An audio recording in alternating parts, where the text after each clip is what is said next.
lesson 8 is on something called function notation. Quite honestly, in a nutshell, all function notation does is take an equation, instead of it being y equals 2x plus 3, it does something funny and says f of x equals 2x plus 3. So we'll go through a little bit of the background. Again, the types of ways that a function can be represented. We've got ordered pairs, table of values, graphing, mapping, and arrow diagrams.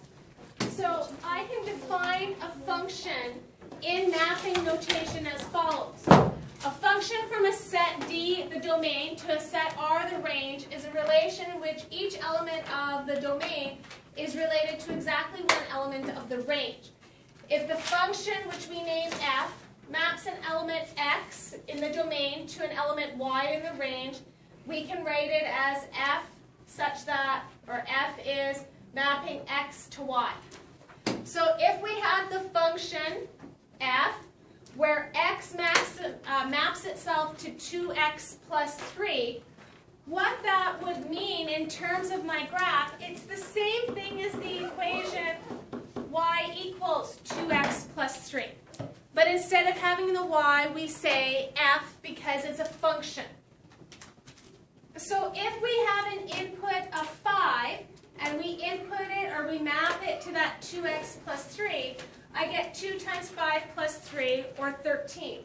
So then I can say that 5 maps itself to 13.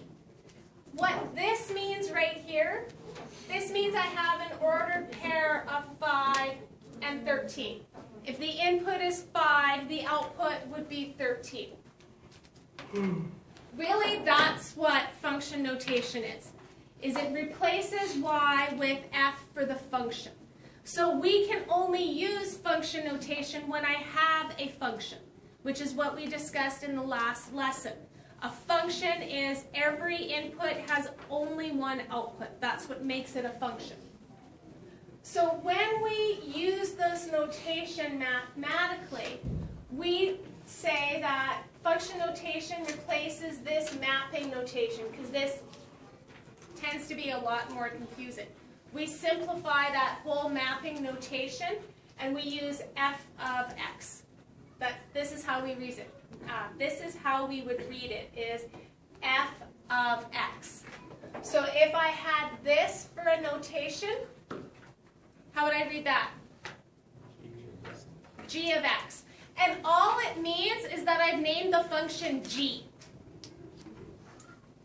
So what it allows is if I had y equals 2x plus 3, and y equals 5x minus 7, and y equals 1/3 x plus 2, well, I have y 3 times, which can get kind of confusing. What I could do instead is I could rename them all, and I could say I'm going to call this function f, so that becomes my f of x function. This one is going to be g, and this one is going to be h. So it's the same 3 equations that I had before, but now I can differentiate between the first equation, which I now call f, and the last equation, which I can call h. Okay? The other useful thing that function notation allows me to do is it allows me to do some simplification with substitution. So that's on the next page. This just goes through again the difference between mapping notation, function notation, and the equation of the graph. These are the two that we use the most, and we use this quite a bit over the next courses in Dash 1 and Dash 2. Oh, a note. F of x does not mean f times x. It means f of x, which in other words means the function at the value of x. So at the value of 5, what is the function worth? It's worth 13. That's what that means. So then what I can do with my function notation. So in junior high, you would be given an equation, y equals x squared plus 5. And then you would have been given the instruction, find the value of y when x equals 2, when x equals 1, when x equals negative 2. You would have been given it in that form. What we do now is we say we have a function f of x. F of x equals x squared plus 5. Evaluate the value of that function when x is 3. That's what f of 3 means. Find the value of the function at 3. So to do that, I substitute 3 into the equation. And I solve. 3 squared plus 5 equals 14.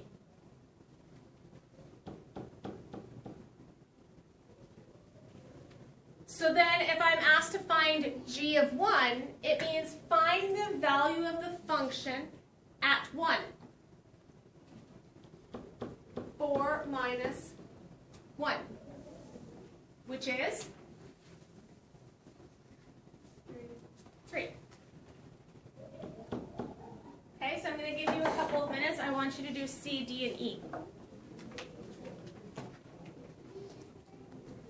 Okay, so what would f of negative 2 be equal to? I'd have negative 2 squared plus 5, which would equal 9.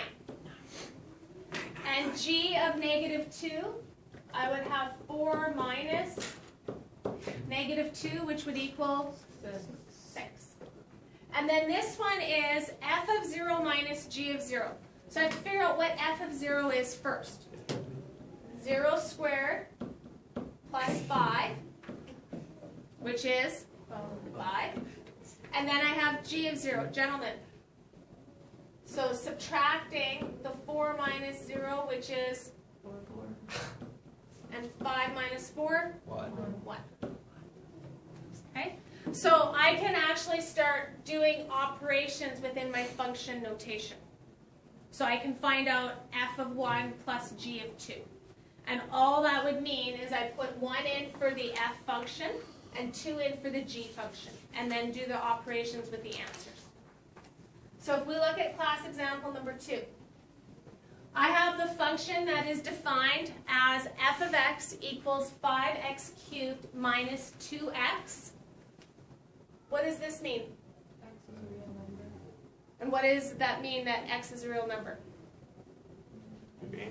It can pretty much be anything except for an imaginary number. So it can be all of my irrational numbers, my rational numbers, fractions, decimals, all of those things. So it says determine the value of the function, or determine f of negative 3. So I substitute negative 3 into the equation. Negative 3 cubed. So 5 times negative 3 cubed minus 2 times negative 3. So what is negative 3 cubed? And then negative 27 times 5.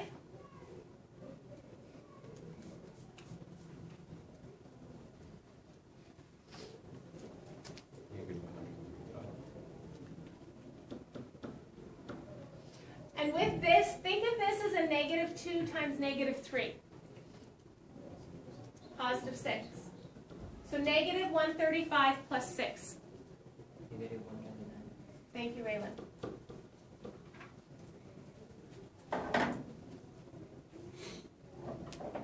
So then the next one says find the value of f when x equals 2. So when x equals 2 means I do the same thing. I'm going to substitute 2 in for x. So what is 2 cubed? 8. And 8 times 5? 40. And 2 times 2? 40 minus 4? 36. Okay. C is just another way of saying the image of 7 under f. So the input of 7 gives me an output of 1. So I put 7 in, and I solve. So what do you get when you solve for that? What is my answer?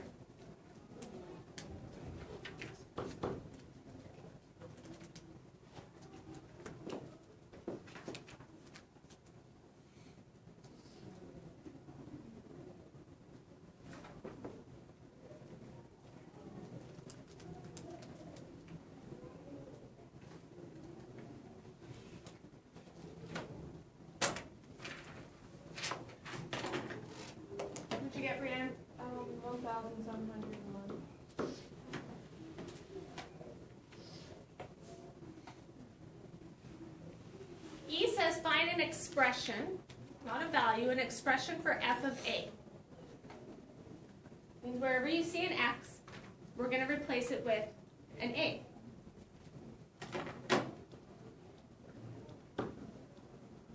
There's my expression. Wherever I saw an x, I replaced it with a. An expression for f of 2x. Wherever I see an x, I now replace it with 2x.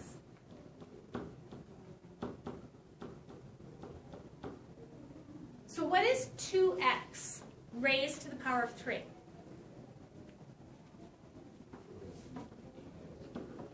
Say that louder. 8x cubed. We remember the x cubed most of the time. We sometimes forget that the 2 has to be cubed as well. And 2 times 2x? And what would 5 times 8x cubed be? So my expression would be 40x cubed minus 4x. So what I want you to do for me tonight is question number 1 and question number 3.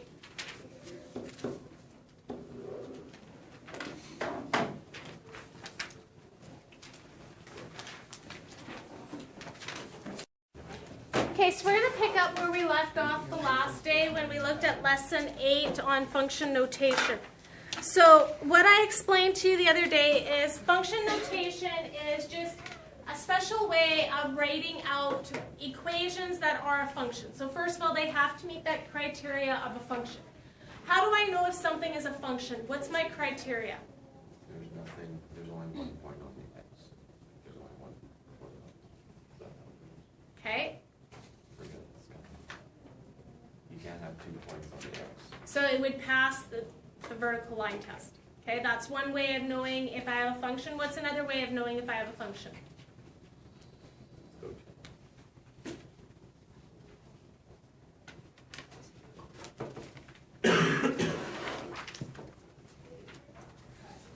A function means for every input, how many outputs do I have? 1. And I only have 1 output. That's what a function means. No, it can be linear because in a linear function, every input only has 1 output. So linear functions are going to be their functions. Okay? Something that has 2 outputs has a graph that might look like this. And what that means is if I input x, my y value, I could have 2 y values. So this could be like the type of question that might be the square root of x minus 3. Because when I put x in, let's say I say x is equal to 4, I get 4 minus 3, the square root, which is 1. And the square root of 1 can be a positive or a negative value. Remember when we talked about square roots, I can have the principal square root and I can have a negative square root. So that's an example of an equation that would not be a function. Okay, so when we're talking about inputs and outputs for our function notation, really what we're doing is we're replacing y with an f of x, so the function named f at x. And then we can do things like instead of saying when x equals negative 3, find the value of y, I can say find f of negative 3. And then I can go through the steps. Or I can say find an expression for f of a. Or f of 2x. So I substitute whatever's in the brackets in for x into my original equation. So in class example number 3, I have p of x. So I've just named the function p.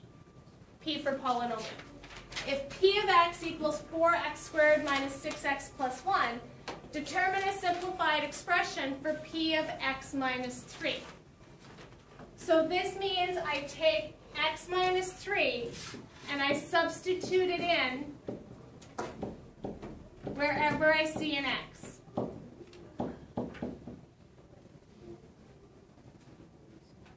Okay. So I need to be careful. This one's a little bit tricky because that x minus 3 squared means x minus 3 times x minus 3. So it's not just x squared plus 9. I have x squared minus 3x plus 9. So then I would have x squared minus 6x plus 9. So that's what I would have inside this bracket. 4 times x squared minus 6x plus 9. I would treat this as a negative 6. So I get negative 6x plus 18 plus 1. And then I go through and I multiply everything by 4 in this first set of brackets to remove the brackets from there.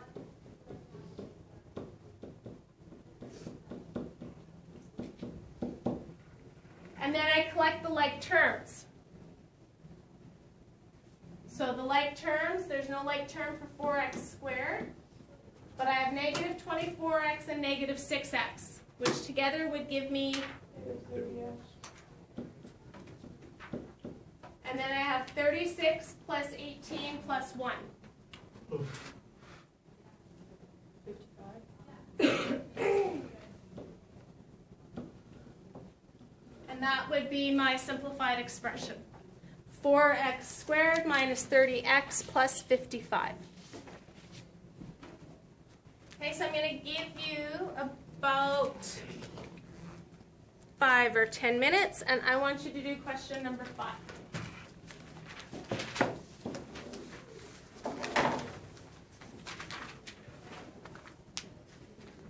Okay. Class example number 4 says, consider the function where f of x equals 10x minus 3, and x can be a real number. That's what this is saying right here. Determine the value of determine the value of x if f of x equals 47. So this is different from what we did above, because what we did above is we're trying to find the expression of p of x minus 3. We're told that f of x equals 47. So the way that this looks is this is 47 equals 10x minus 3. I'm trying to determine what the x value would be. So how would I solve this equation? Add 3 to both sides. Okay, so if I add 3 to both sides, what do I get on the left-hand side? 50, And on the right-hand side? 10x. And what would x equal? 5. And I can double check. 10 times 5 is? 50. Minus 3 is? 47. 47. So in B, solve the equation if f of x equals negative 23. So this would become negative 23 equals 10x minus 3. So how would I solve this? So if I add 3 to both sides, what do I get on the left-hand side? Negative And what does x equal, Connor? 2. Negative 2. Negative 2, right? Okay. And if I double check, 10 times negative 2 is minus 3, negative 23. So you have to watch and make sure you understand what the question is asking. Are you being given what the value of the function is, or are you being given the value of x in the function? So it says, consider the function f of x equals x squared minus 5, again, where x could be a real number. Evaluate f of 4. So what would I do? Replace x's with 4. Replace the x's with 4. So I would get 4 squared minus 5. What's 4 squared? 16. And 16 minus 5? Okay. Solve the equation f of x equals 4. What would I do here?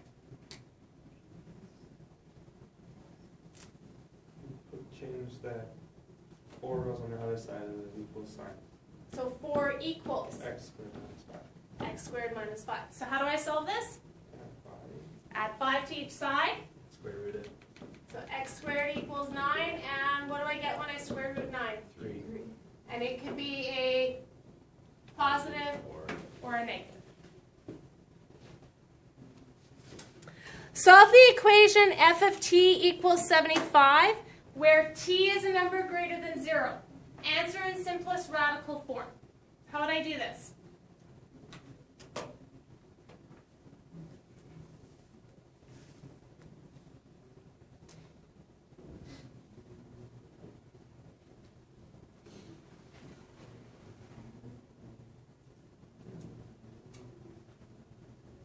Instead of x, I have f of t, which would be t squared minus 5.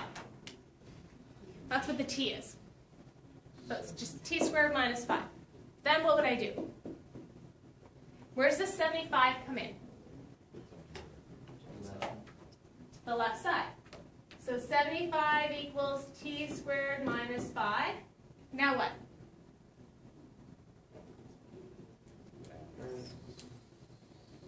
T squared equals what?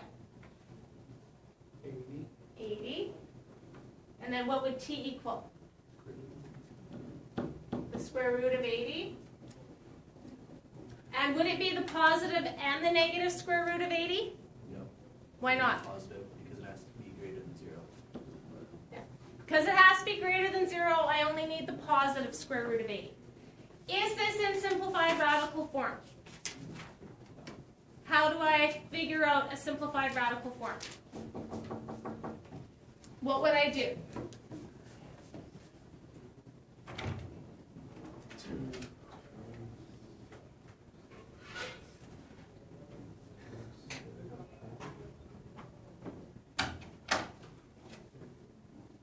What do I do?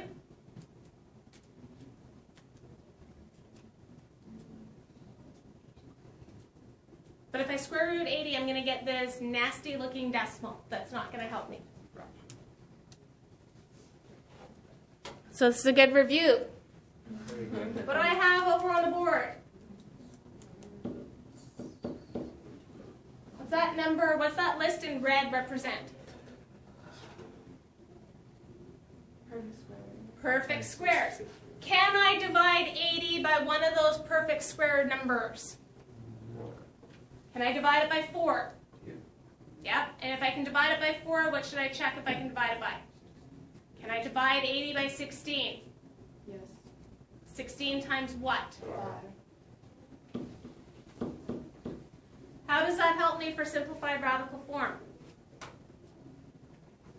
Take the square root of 16 times the square root of 5. There we go. And if you took your calculator and you went 4 square root 5, and then got the answer, You get the same. I get the same thing as if I went the square root of 8. Okay. So your questions to add for before, questions 8B and D, 9B, 11, and 12.